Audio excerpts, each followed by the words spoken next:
"We decided you're not coming. My mom will go instead." Jessica's voice cut through the morning air like a knife as she stood in my kitchen, sipping coffee from my favorite mug. "I don't want to babysit an old lady during my vacation."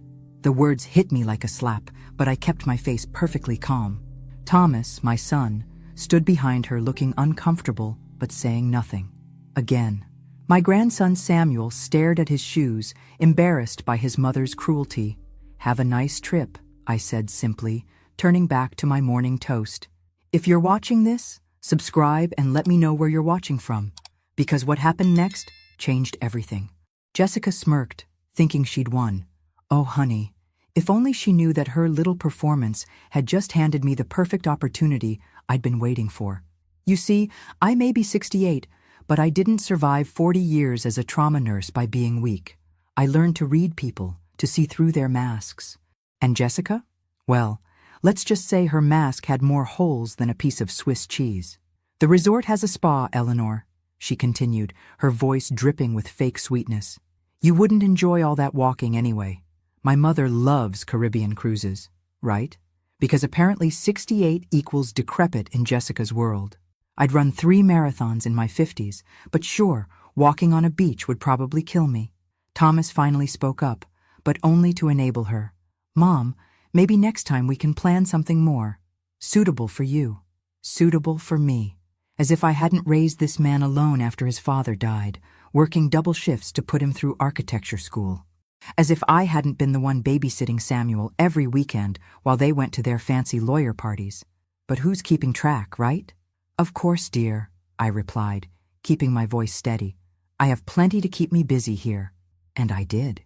Because while Jessica thought she was so clever, so untouchable, I had been watching, waiting. And now, thanks to her little performance this morning, it was time to act. After they left to pack, I walked to my bedroom and opened the drawer where I kept my most important documents. Hidden beneath old photo albums was a manila envelope that would change everything. Inside were phone records, bank statements, and several very interesting photographs. You see, Jessica had gotten sloppy. 3 months ago, I noticed she'd been taking a lot of client meetings that lasted until midnight, because apparently lawyers do their best work after everyone else goes to sleep. How professional. When she started volunteering to pick up Samuel from school every day, something she'd never done before, I knew something was deeply wrong. Jessica suddenly becoming Mother of the Year was about as believable as a unicorn applying for a job, so I did what any smart woman would do. I called my old friend Detective Rodriguez from my nursing days and asked for a recommendation. 3 weeks later, I had a private investigator and a growing file of very interesting photographs. The next morning, I drove to my lawyer's office downtown. Marcus Webb had been my attorney for 15 years, ever since Harold passed away.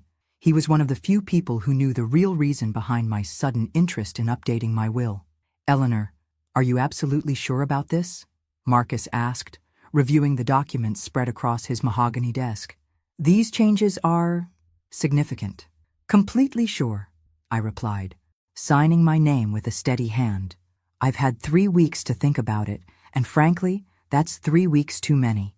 The first document transferred the deed of my house, worth nearly $400,000, into a trust for Samuel.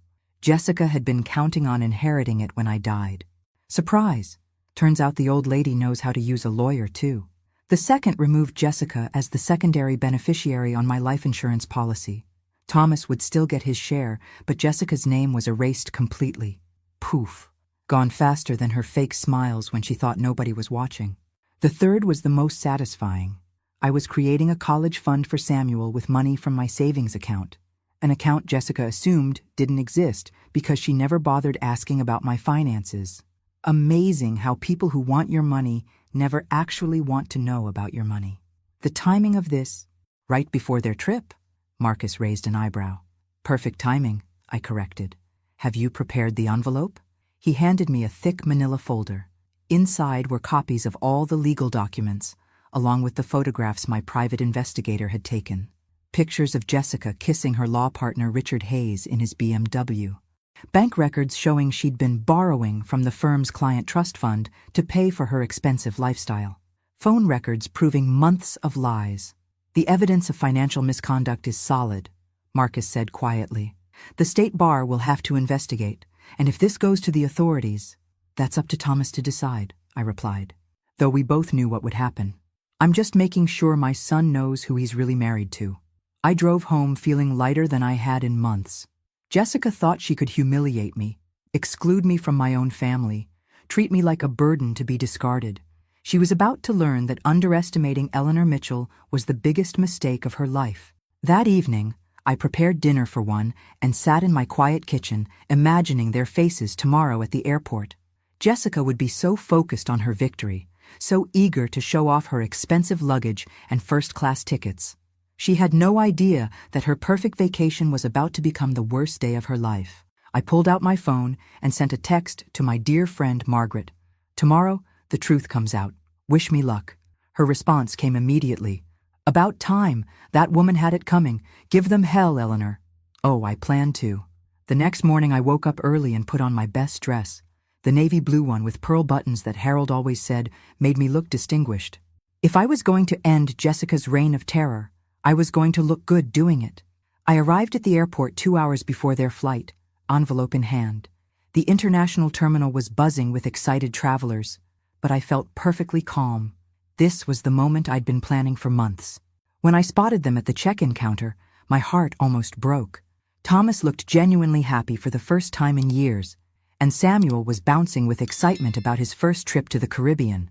Jessica stood between them like a queen surveying her kingdom, her designer luggage strategically positioned for maximum show. "Eleanor!" Samuel ran over and hugged me. "Grandma, I wish you were coming with us." "Oh, sweetheart, Grandma has important things to do here," I said, ruffling his hair. "But I brought you something for the trip." I handed him a small wrapped package, a travel journal I'd picked out just for him. "Promise me you'll write about all your adventures." "I will. Thanks, Grandma." Jessica approached with her fake smile firmly in place. "How sweet of you to see us off, Eleanor. Though you really didn't need to come all this way." "Oh, but I did," I replied smoothly. "I have something very important for Thomas." I pulled out the manila envelope and handed it to my son. "Don't open this until after takeoff, honey. It's sensitive family business that shouldn't wait until you get back." Thomas looked confused, but took the envelope. "Mom, what is this about?" "Just some documents that need your attention," I said, keeping my voice light. "Nothing urgent but important. You know how paperwork can be." Jessica's eyes narrowed slightly. She'd always been suspicious of my motives, probably because she couldn't imagine anyone being genuinely kind without an agenda. Takes one to know one, I suppose. "Well," she said, checking her expensive watch, "we should get through security. First-class boarding starts soon." Of course it was first class, because flying with the peasants would simply be unbearable for Princess Jessica. I hugged Samuel tightly, then Thomas. When Jessica leaned in for our usual awkward air kiss, I whispered just loud enough for her to hear, "Enjoy your last family vacation, dear." The color drained from her face faster than water down a sink, but before she could respond, I was already walking away. "Have a wonderful trip," I called over my shoulder, giving them a cheerful wave. I practically skipped to my car. At 71, I was finally learning the joy of well-timed dramatic exits.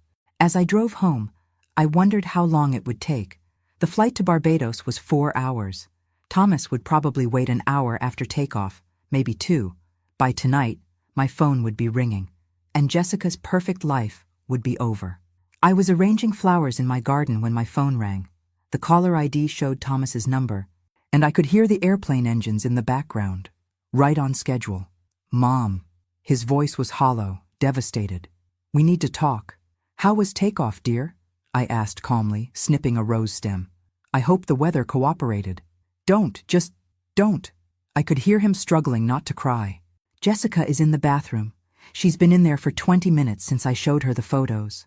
"Oh my. Motion sickness can be terrible at altitude." "Mom, please." "And how are the photos, Thomas? Nice and clear? I did pay extra for the high-resolution package." "How long have you known?" I set down my gardening shears and sat on my porch swing. 3 months, since she started having those late client meetings. 3 months.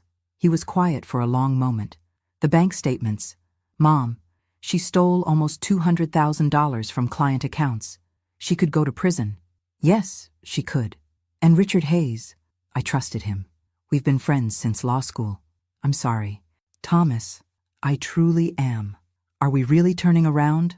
His voice broke completely now. The captain said we could return to Miami if there was a family emergency. That's your decision, son. I heard Jessica's voice in the background, sharp and panicked.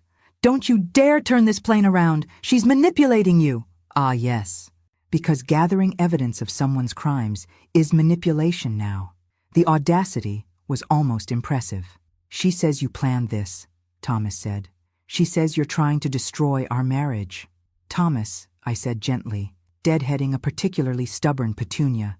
Did I take those photographs? Did I make her steal that money? Did I force her to have an affair? Silence. Sometimes the best arguments are the ones that make themselves. She did this to herself, honey. I just made sure you found out before she destroyed your life completely.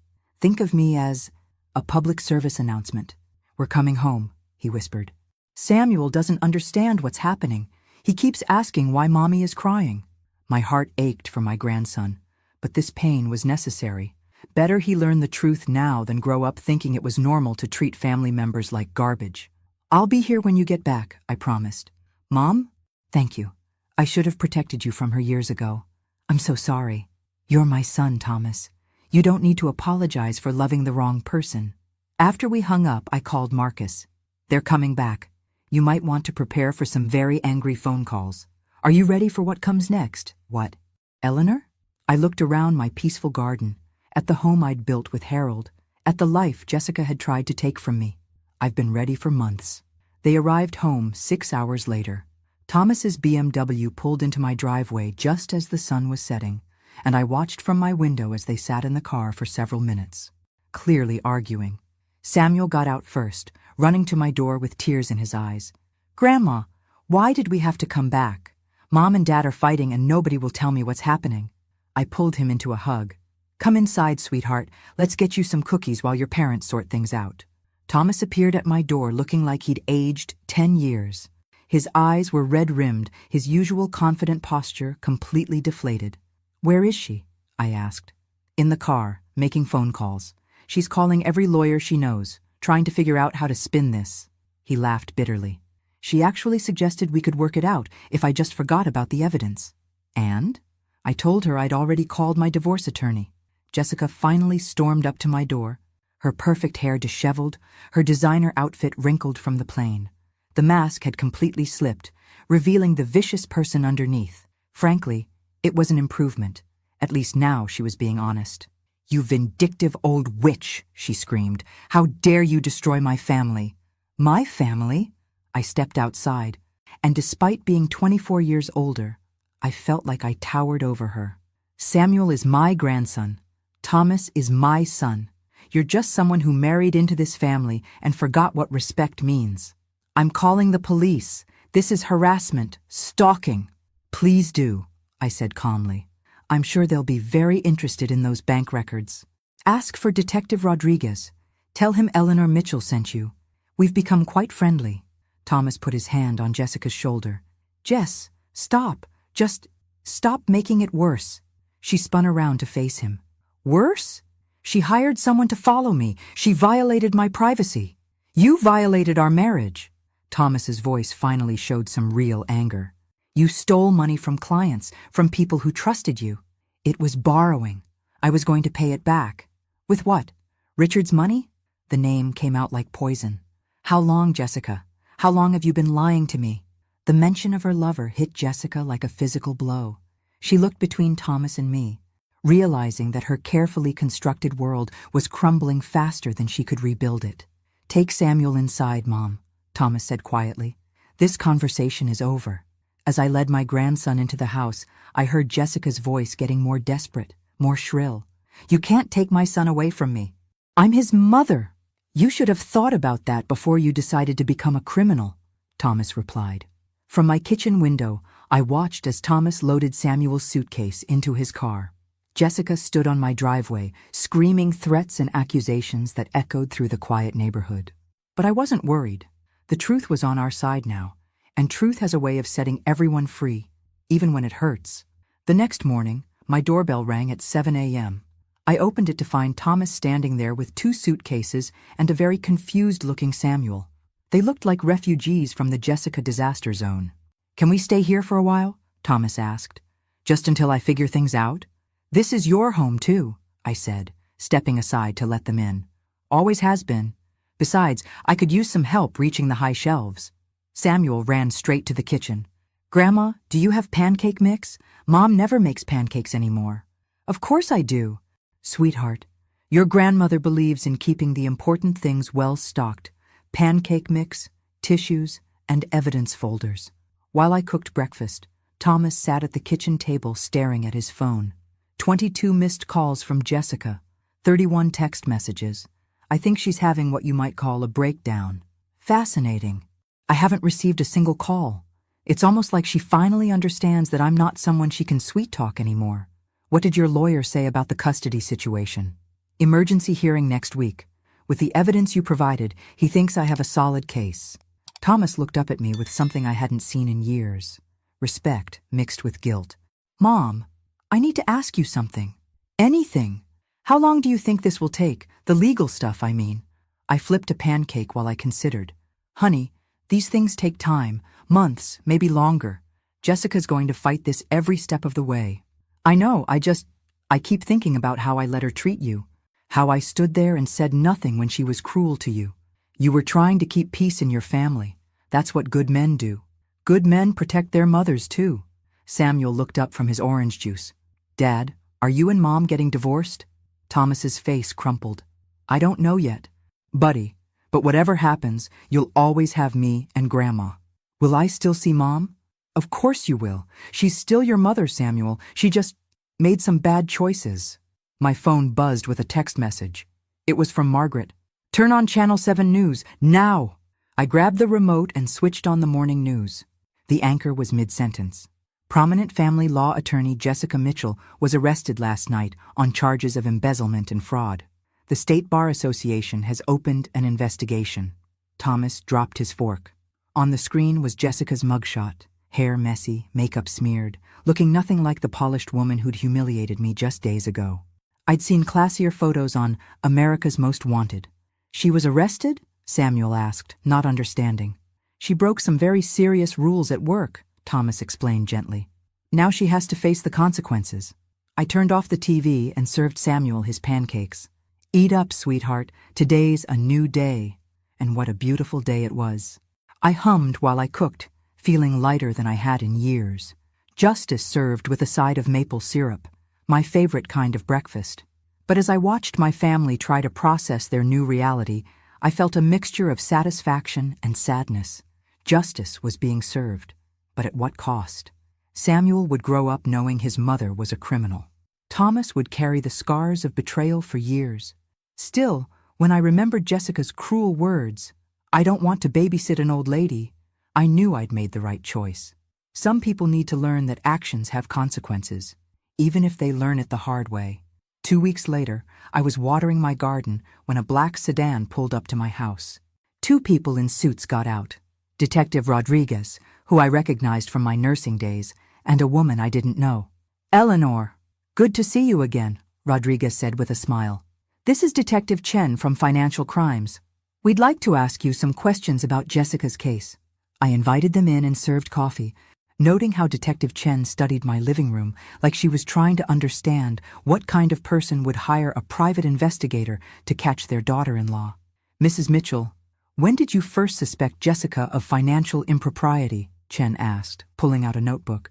"When she started buying things that didn't match their household budget. Designer handbags, expensive jewelry, spa treatments every week. Even with Thomas's architect salary, the math didn't add up." "So you hired an investigator?" "I hired someone to find out if my family was in danger. As a mother, I felt I had a right to know if my son's wife was putting them at financial risk." Detective Chen leaned forward. "Some might say your methods were unorthodox." I set down my coffee cup and looked her directly in the eye. "Detective, Jessica was stealing from vulnerable clients while planning to take my grandson and disappear. Tell me, what part of protecting my family was unorthodox?" The detectives exchanged glances. Rodriguez cleared his throat. "Mrs. Mitchell, we need to ask, Did you know about Jessica's travel plans? This was new information. What travel plans? We found evidence that she was planning to leave the country with Samuel. One-way tickets to a non-extradition country, purchased the week before your family's Caribbean trip. My blood ran cold. Samuel, my innocent grandson, had been days away from being kidnapped by his own mother. How long would she have gotten away with it? I asked. Hard to say. She was very careful about covering her tracks. If you hadn't intervened when you did, Detective Chen shrugged meaningfully. That evening, when Thomas got home from work, I told him about the detective's visit. She was going to kidnap Samuel? He sank into Harold's old recliner, looking like someone had punched him in the stomach. Take him and just disappear? It appears that way. My God, Mom, if you hadn't figured out what she was doing. He buried his face in his hands. I almost lost my son forever because I was too blind to see what my wife really was. Thomas, you're a good man who wanted to believe the best about someone you loved. That's not blindness, that's hope. Hope nearly cost me everything. Samuel wandered into the living room with his homework, oblivious to the conversation about how close he'd come to losing his entire life. Dad, can you help me with this math problem? Of course, buddy. Thomas wiped his eyes and patted his lap. What are you working on? As I watched my son help his child with algebra, I felt that familiar mix of relief and sadness. We were safe, but at what cost? Samuel would grow up knowing his mother had planned to kidnap him. Thomas would carry the guilt of nearly losing his son to his own poor judgment. But we were together. That had to count for something. 3 months later, I was getting ready for Jessica's sentencing hearing when Samuel knocked on my bedroom door. Grandma? Are you going to court today? Yes, sweetheart. Your dad and I need to be there. Will Mom be there? I sat on my bed and patted the space next to me. Samuel climbed up, looking smaller than his 12 years despite having grown 2 inches since this whole ordeal began. Yes, she'll be there. The judge is going to decide what happens next. Dad says she might go to jail for a long time. She might. She did some very serious wrong things, Samuel. When adults make choices that hurt other people, sometimes they have to face serious consequences. He was quiet for a moment, swinging his legs over the edge of my bed. Grandma, are you glad Mom is in trouble? The question hit me harder than I'd expected. Was I glad? When I saw Jessica in handcuffs on the news, when I heard she'd been disbarred, when Thomas told me she'd been evicted from her apartment, did I feel satisfaction or sadness? I'm glad the truth came out, I said carefully. I'm glad your dad knows who he was really married to. I'm glad you're safe. But Samuel, I take no pleasure in seeing anyone's life fall apart, even someone who was cruel to me. Do you think she'll ever be nice again? I don't know, sweetheart. But I hope she learns from her mistakes. The courthouse was packed with reporters and curiosity seekers.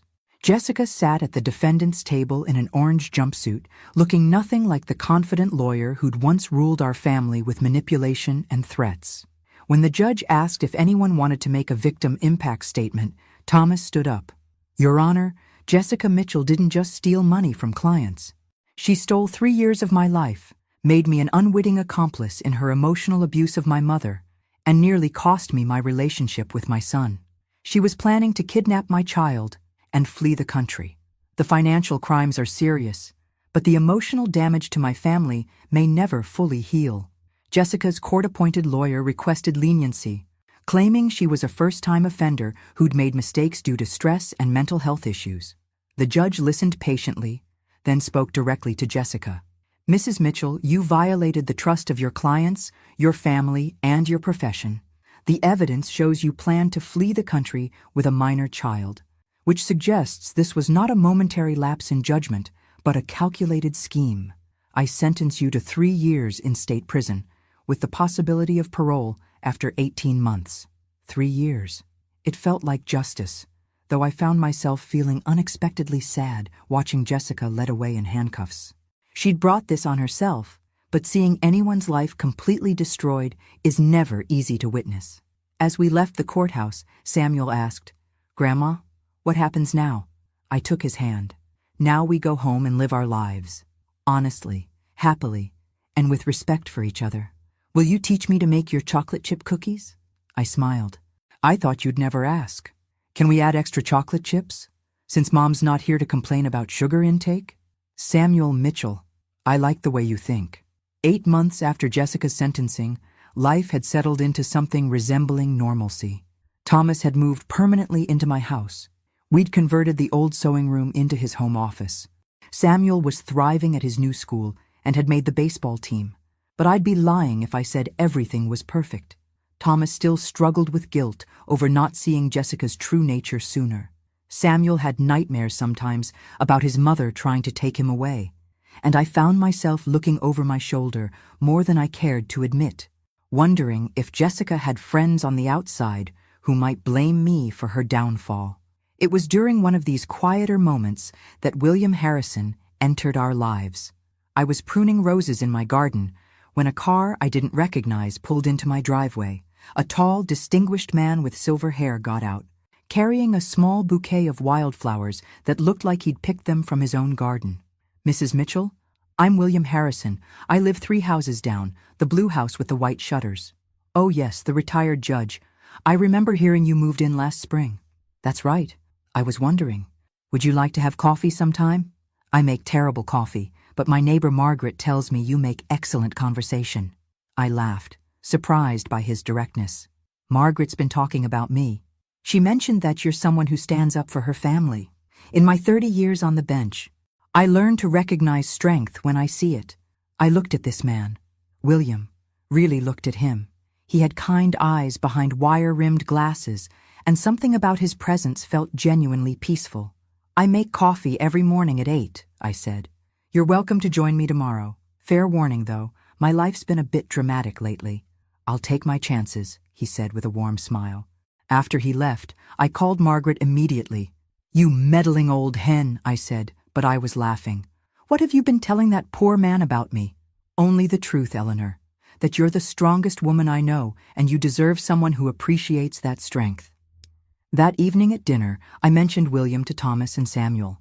"Grandma has a boyfriend," Samuel announced gleefully. "I do not. He's just a neighbor being friendly." Thomas grinned. "Mom, you're allowed to be happy. Dad would want that for you. Your father's been gone 8 years, Thomas. I've been happy. You've been surviving. There's a difference." Over the next few weeks, William became a regular presence at my breakfast table. He was intelligent, funny, and refreshingly honest. He'd lost his wife to cancer 5 years earlier, and understood grief without trying to fix it. More importantly, he treated me like an equal. When I told him about Jessica and the airport incident, he listened without judgment. "You protected your family," he said simply. "That's what mothers do. Some people think I was vindictive. Some people don't understand the difference between justice and revenge. You chose justice." Samuel adored William, especially when he discovered that William had been a Little League coach for 30 years. Thomas approved too, though he warned William with mock seriousness that he'd have to answer to both him and Samuel if he hurt me. "I have no intention of hurting your mother," William assured him. "She's been hurt enough for one lifetime." One evening, as William and I sat on my porch swing, watching Samuel practice baseball in the yard, he asked, "Do you ever regret how things happened with Jessica?" I considered the question carefully. I regret that it had to happen at all. I regret that Samuel lost the mother he thought he had. But do I regret stopping her from destroying my family? Never.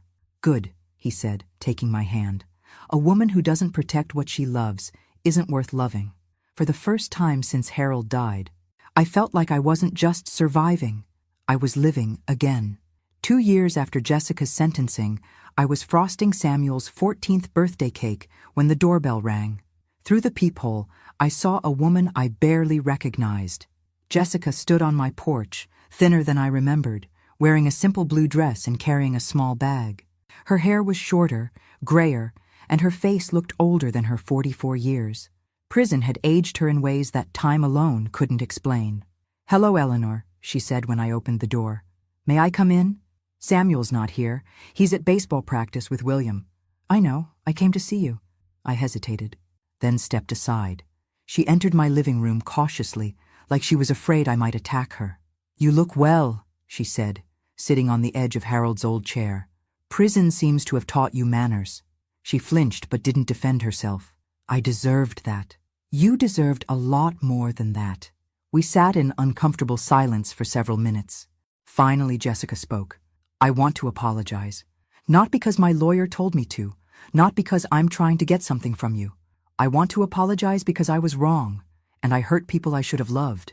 And I want to ask for a second chance. Not with Thomas. I know that's over. Not even with Samuel. Necessarily, though I hope someday he'll let me back into his life. I want a second chance to be a decent human being.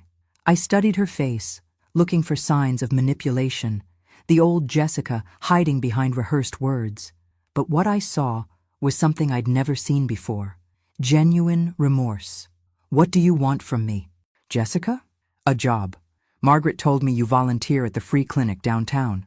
They need a receptionist, someone to answer phones, schedule appointments, help people who can't afford health care. You want to work at a clinic? I want to help people instead of using them. I want to do something that matters, something that helps instead of hurts. She reached into her bag and pulled out a letter. This is from my therapist in prison. She says I have something called narcissistic personality disorder. She says it's not an excuse, but it's an explanation for why I treated people the way I did. I took the letter, but didn't read it. And you think that changes things? No, but I hope it means I can do better. Jessica, you humiliated me. You stole money from people who trusted you. You were planning to kidnap my grandson and disappear to another country. I know. Tears started flowing down her cheeks. I know, and I can never undo any of it. But Eleanor, I'm asking you to give me a chance to try to make amends. Not for forgiveness, I don't deserve that, but for the chance to prove I can be better. I looked at this broken woman sitting in my living room, and for the first time since I'd known her, I saw someone genuine. The mask was finally gone, and underneath was just a damaged person who'd made terrible choices. The clinic job pays minimum wage. You'd be cleaning bedpans and dealing with people who are sick, scared, and sometimes angry. You'd be working for Dr. Martinez, and she doesn't tolerate drama or attitude. I understand. If you mess up even once, if you're late or rude or dishonest in any way, you're gone. And I'll make sure you never work in this town again. I understand. And Jessica, if you ever hurt Samuel again, what I did before will look like kindness compared to what I'll do next. She nodded, still crying. Thank you. Eleanor, you don't know what this means to me. Don't thank me yet. Prove you deserve it first. After she left, I called Dr. Martinez and explained the situation. She agreed to give Jessica a chance, with the understanding that she'd be on probation indefinitely. That evening, when Thomas and Samuel got home, I told them about Jessica's visit. She wants to work at the clinic? Thomas asked incredulously. She wants to try to make amends. Do you believe her? I thought about it honestly. I believe she's trying to change. Whether she'll succeed is another question entirely. Samuel, now taller than me at 14, asked quietly, Does this mean Mom might be normal someday? I don't know, sweetheart, but people can change if they really want to. Your mother hurt us badly, but that doesn't mean she can't learn to be better. Will you forgive her if she does? Forgiveness isn't about what other people do, Samuel. It's about letting go of anger so it doesn't poison your own heart. I forgave your mother a long time ago, not for her sake, but for mine. That night, as William and I sat on the porch swing, he asked what I was thinking about. Second chances, I said, and whether people really can change. What do you think? I think some people can. And I think those people deserve the opportunity to try. Even Jessica? Especially Jessica. If she fails, that's on her. But if she succeeds, maybe something good can come from all this pain. 1 year later, I was shopping for groceries when I spotted Jessica restocking shelves in the pharmacy section. She'd been working at the clinic for 8 months, and according to Dr. Martinez, she was reliable, punctual, and surprisingly good with difficult patients. Hello, Eleanor, she said quietly when she saw me. Jessica, how are things going? Good. Hard, but good. Dr. Martinez says I can start training to become a medical assistant if I keep up my current performance. She looked different, healthier somehow. The desperation and anger that had always shadowed her face were gone, replaced by something that looked like peace. Samuel's doing well, I offered. He made honor roll again. Thomas sends me pictures sometimes, and report cards. I know I don't have the right to ask, but do you think he'd ever want to see me? He asks about you. Not often, but sometimes. Hope flickered in her eyes. Really? He's curious about whether people can really change. I think you're his test case. No pressure there, she said with a small, self-deprecating smile. Jessica, can I ask you something? Of course. That day at the airport, when you told me I wasn't coming on the trip, did you know how much that would hurt me? She was quiet for a long moment, staring at the bottles of vitamins she'd been organizing. Yes, she whispered. I knew exactly how much it would hurt you, and I wanted it to hurt. I was angry that Thomas loved you so much, angry that Samuel preferred spending time with you over me. I wanted to punish you for being everything I wasn't. And now? Now I realize that instead of trying to tear you down, I should have been trying to learn from you. You loved your family without conditions. You protected them without expecting anything in return. You were the mother and grandmother I should have been. I felt an unexpected tightness in my throat. Jessica, you're still Samuel's mother. That will never change. But I'm not the mother he deserves. Not yet, anyway. Yet is the important word there. She looked at me with surprise. You really think I can change? I think you already have. The question is whether you can keep changing. I'm trying, Eleanor. Every day I'm trying. I know you are. That evening, I told Thomas about my conversation with Jessica. He listened without comment until I finished. Do you think she's really different? He asked. I think she's working very hard to be different. Whether it lasts remains to be seen. Would you be okay if I let Samuel see her? Just for coffee or something casual? I smiled. Thomas, you don't need my permission to make decisions about your son. You're a good father. Trust your instincts. My instincts were terrible when it came to Jessica before. Your instincts were clouded by love. Now you see her clearly. That's a gift, even if it's a painful one. 2 weeks later, Samuel came home from school with an announcement that surprised all of us. Dad, I want to see Mom. Thomas nearly choked on his coffee. What? I've been thinking about it for a while. Grandma says people can change if they really want to. I want to see if Mom really wants to. I watched Thomas struggle with this request. Part of him wanted to protect Samuel from any possibility of being hurt again. But another part of him, the part that was still that little boy who'd once believed his wife could do no wrong, wanted to believe in redemption too. Samuel, Thomas said carefully, are you sure about this? You don't owe her anything. I know, but I owe it to myself to find out who she is now. Smart kid. At 14, he was already wiser than most adults I knew. What would make you feel safe? I asked, remembering the conversation we'd had 2 years ago. Could we meet somewhere public? And could you and Dad both be there? Of course, Thomas said immediately. Whatever you need. That Saturday, we met Jessica at a small cafe downtown. She looked nervous, but genuinely happy to see Samuel, though she was careful not to overwhelm him with emotion. Hi, Mom, Samuel said simply. Hi, sweetheart. Jessica's voice was soft, careful. You've gotten so tall. Yeah, Grandma says I'm going to be taller than Dad soon. They talked for about an hour, carefully, like people getting to know each other for the first time. Jessica asked about school, about baseball, about his friends. She didn't make promises she couldn't keep or try to excuse her past behavior.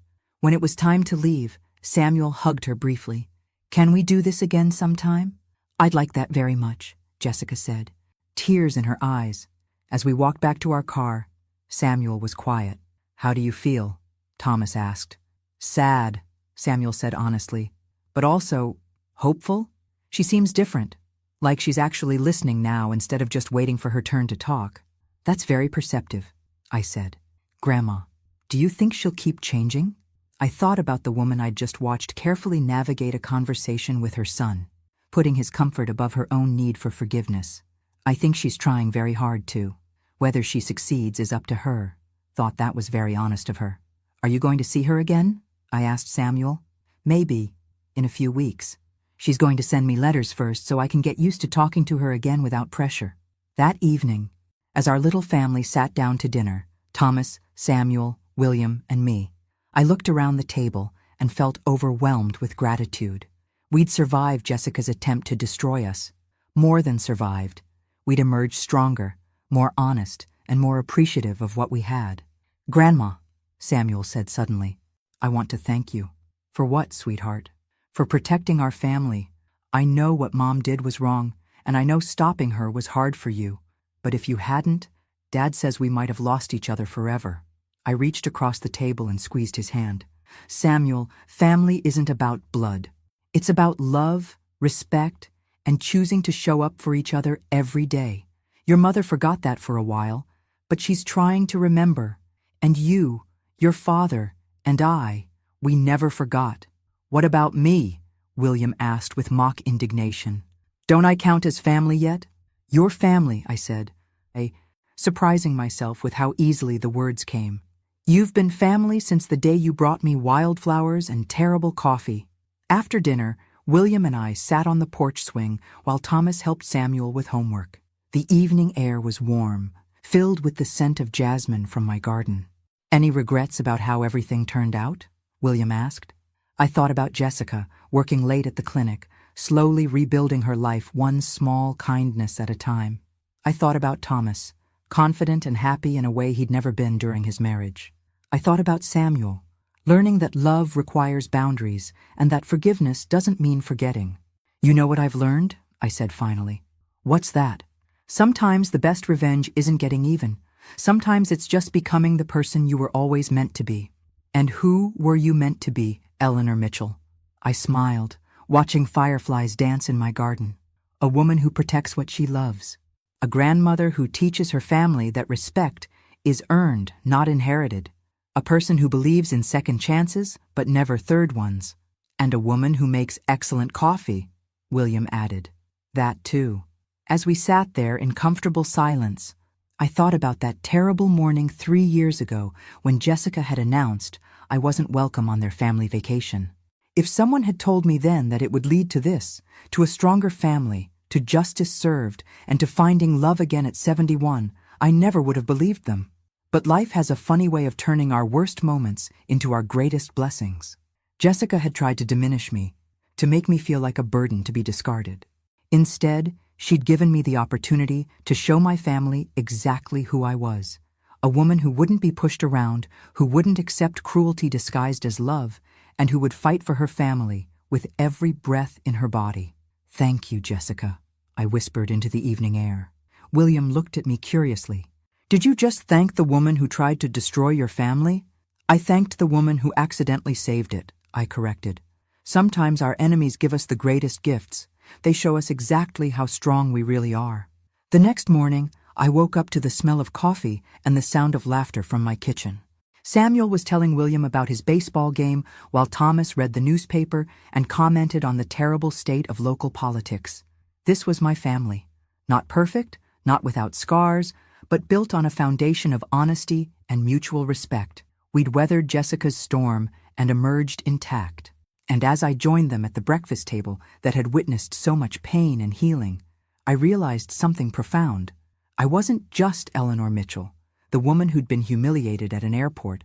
I was Eleanor Mitchell, the woman who'd refused to accept that humiliation as her story's ending. Sometimes the best revenge is simply living well, and we were living very, very well indeed. Thanks for listening. Don't forget to subscribe and feel free to share your story in the comments. Your voice matters.